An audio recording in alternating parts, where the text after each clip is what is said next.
Dalam aspek makro, permasalahan ekonomi dapat terjadi di setiap negara, tidak hanya di Indonesia.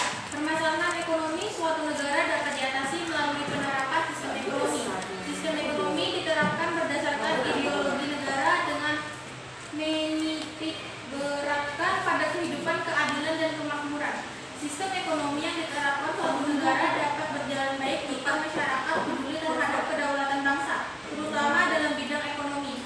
Sikap peduli yang dapat dikembangkan oleh masyarakat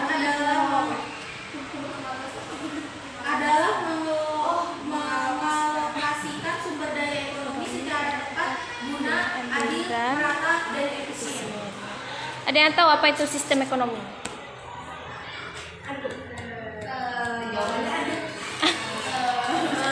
Sistem ekonomi. Katanya saya cara kerja. Ya, apalagi? Menurut pendapat kalian sistem ekonomi? Dia kan sistem ekonomi. Cara kerja jalan ekonomi dalam suatu masyarakat. Ada lagi?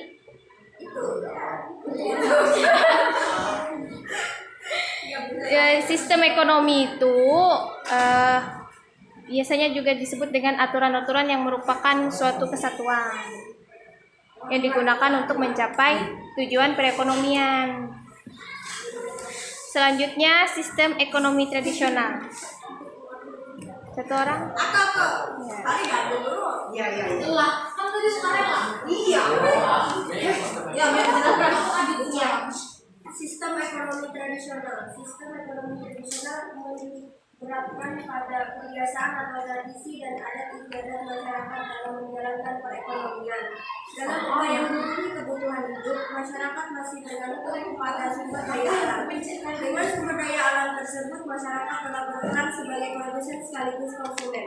Dalam sistem ekonomi tradisional, kegiatan ekonomi masih didasarkan pada pemenuhan jangka pendek agar manusia dapat bertahan hidup. Andi, Ya, bisa.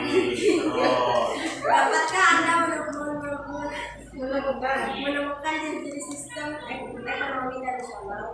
Berdasarkan uraian di atas, ciri-ciri sistem ekonomi tradisional antara lain: A. Menggunakan sistem barter dalam kegiatan perdagangan. B. Belum terdapat pembagian kerja atau spesialisasi dalam kegiatan ekonomi. C. Kegiatan ekonomi terikat pada adat istiadat atau kebiasaan masyarakat. D. Teknik produksi dipelajari secara turun-temurun dan bersifat sederhana. E. Kekayaan alam menjadi sumber penghidupan utama, terutama tanah dan hutan. F. Pola hidup masyarakat bersifat kekeluargaan serta alat atau teknologi produksi masih bersifat sederhana. Terus di situ ada yang tahu apa barter? Bertukar barang. Bertukar barang, apa lagi? Uang.